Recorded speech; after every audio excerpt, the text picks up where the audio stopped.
First and foremost, I'm going to start things off by making a simple statement. Ladies and gentlemen, I love hip-hop. Ever since I was a child growing up in the 1980s and 90s in Prince George's County, Maryland, I had to find some type of way to get my rap music fix. It could either be through one of the local radio stations, WPGC or WKYS. It was through scrounging together my allowance money and buying CDs and cassettes at various places, from Kit Mill Music to The Wiz, and truth to be told, sometimes the Bootleg Man. And later on, when I was in college at Rutgers University as a student, and I got really into DJing and into radio hosting, I started buying vinyl a lot, going to places like Fat Beats, Dance Tracks, and more. And by the time I was really getting my radio show established and I was able to start receiving music myself, certain release weeks felt like Christmas and my birthday at the same time, because I was just getting all of this awesome music I already loved, and I was getting it in advance. It felt great. Even to this day, I remember the 3 cassette tapes I played until they literally snapped. That would be Public Enemy's Fear of a Black Planet, Camp Lo's Uptown Saturday Night, pardon me, and also, well, one of them other ones actually was A Tribe Called Quest, Midnight Marauders. Now, hip-hop is, to me, just another form of what I call American classical music. It's a fusion of jazz, soul, funk, reggae, and more. And it's made some pretty nice climbs from humble beginnings. However, like anything that has had humble beginnings, sometimes it goes through a share of ups and downs. On the up end, hip-hop is now internationally known. It's a brand that sells everything from music to clothing and more. It's something that is literally everywhere. It could be the soundtrack to relax and revolt, to conform to society, or push, whatever you don't like about society to the side. Basically, hip-hop is one of those things that in one way, shape, or form, whether you're watching TV, searching out your favorite blog, or whatever else, it's all around us. It's going nowhere anytime fast or anytime soon. But like other American classical music art forms, it's going through a little bit of a change right now. Hip-hop is going through a severe midlife crisis. Sometimes it's a little ill-fitting. Sometimes it feels a little strange, kind of like that old man in the club who is holding a champagne bottle, and you're like, why are you doing that right now? Why don't you adapt to your own age and other types of things? However, as a lifelong fan and as somebody in the music industry, I think we can save hip-hop. And I'm just going to break down in this talk just a few ways how I think that this can occur. But before we get into that and look at hip-hop's bigger and brighter future, we got to address a few things from its past and its present. Ever since its beginnings in the Bronx, hip-hop has had, to me, what is a classic American pull-up-by-your-bootstraps type of story. When you don't necessarily have a whole bunch of resources and things, but you were still able to reach success and make things happen. Hip-hop, to me, is truly an authentic form of controlled chaos. When you had young kids in the school system who didn't have certain things via their arts programs, instead of maybe using a traditional instrument like, drums or a guitar or whatever else, you had a whole bunch of young kids get into getting samplers, beat machines, mics, turntables, to use already existing kinds of music to make a whole different kind of music. And in terms of artistic creativity, we're not talking just about MCs and DJs. We're talking about hip-hop businessmen and women who invented things like street teams and mixtapes to do promotion. We're talking about dancers who got into breaking and b-boying. We're talking about artists who got into graffiti. This type of organic authenticity expanded from the 5 boroughs of New York City and the state of New Jersey to all different types of places. And of course, when anybody sees a trend, especially corporate America, you know what happens.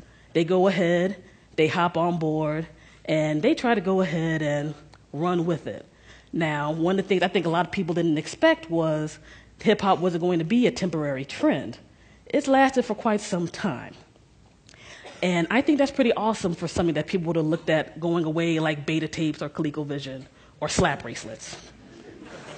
However, with corporate America embracing hip-hop, one of the things that happened is instead of some hip-hoppers themselves defining what realness is, they've allowed corporations to say what realness is in regards to what is the best way for you to go ahead and engage in artistic expression. That's not going to be sustainable. That's not going to work. And it's going to give you a whole bunch of cookie-cutter music that everybody's going to get tired of listening to. Same thing that's happened on some levels to jazz and rock and roll. In my eyes, it's time to go ahead and break that chain. Now, I'm not talking about that there's a lack of creatives in hip-hop. They've always been around, whether it's from the underground to the mainstream. However, one of the things that we had to go ahead and look at is a mental change in terms of how to keep hip-hop creatively strong and sustainable. And I think there's three main groups that's going to make that happen.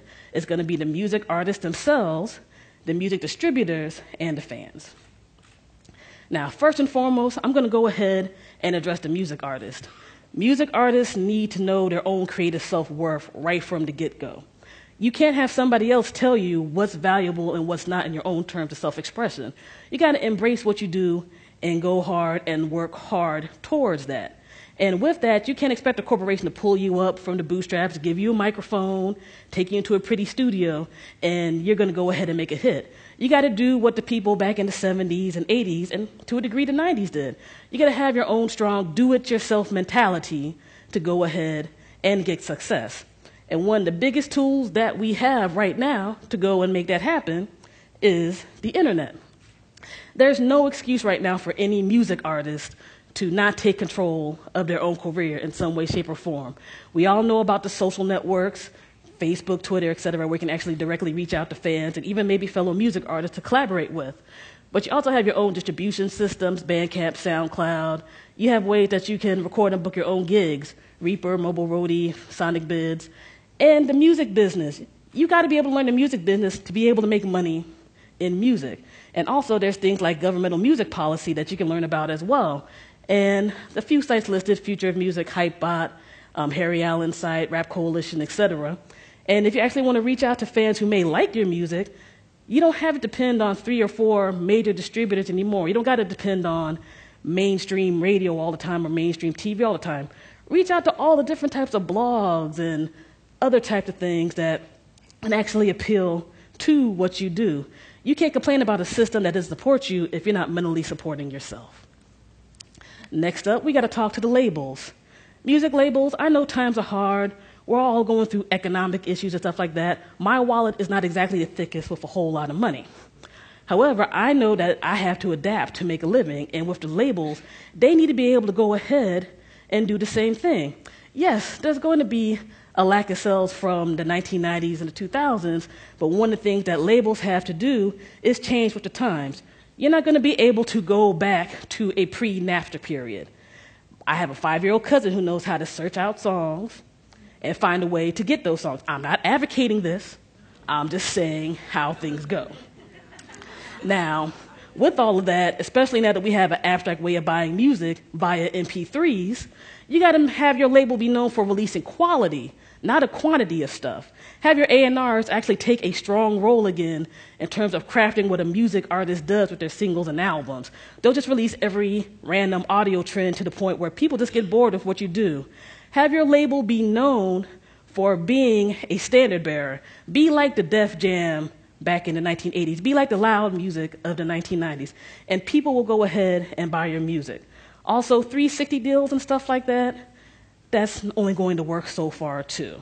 Find a way to have your music artist actually get money that they deserve by working with you and have everybody be able to eat. Lastly, hip-hop fans. We can go ahead and talk about music labels are crazy, music artists are crazy, but you know what? You're the standard bearer of what both sides do. Hip-hop kind of sucks because of you. What you need to do, fans, is to speak with your 2 strongest and most powerful weapons, your wallet and your voices. With your wallet, it costs a lot of money and a lot of time to make really, really good music. And those music artists can't survive off of the free mixtape downloads they give a blog or something every once in a while. When they're putting out different merchandise, CDs, vinyl, shirts, whatever, pay for it. When they're having a show around your way and you can go, pay that ticket and go. Because for your average independent hip-hop artist, the only way they're going to get looked at by a bigger distributor is that they're going to have to show a track record that somebody actually values what they do. This is where your voice comes into play with your money. In terms of your basic voice itself, you now can be the independent media that is going to support those artists. Make up a blog, do a podcast, go ahead and support that college radio station, community station that actually plays more than the same 15 songs on the hour, by the hour. This type of thing really comes at a big personal cost when you want to be a creative and make money as being a creative. So respect that and let people know if you don't like the music, it sucks, okay? If you love it, it's wonderful. And all these things will help make wonderful and positive change. In conclusion, I got a little bit of food for thought for everybody. We're at the stage now where because people on multiple music genres aren't selling huge amounts, this is the best time ever to be a truly independent-minded artist and creative. In the hip-hop world, you have groups like Slaughterhouse, Odd Future, and many, many more who have gone ahead and had top charting positions in the Billboard Top 100 and the rap charts, meaning that if you actually do what you're supposed to, just be yourself and craft that audience around what you are, everything else is naturally going to come to you. You don't have to compromise what you do because you can have all the marketing dollars and everything else behind you in the world. That's not going to go ahead and make positive change. You are the change. So with that, there's a Queens MC called Nas who a few years back had an album title / declaration, Hip Hop is Dead, because he put forth a lot of frustration in regard to how he felt the direction of hip hop was going. Now, with everything, if all three of these sides really take a hold and do what the old school hip hop MCs, DJs, and other people did, be bold with their message, be bold with being independent, and just be authentic to yourself while working hard, we can all go ahead and make a better future and have hip hop's life be good. My name is Mary Nichols, and I thank you very kindly for your time and consideration. Have a great day. Thank you. Thank you very much. Thank you.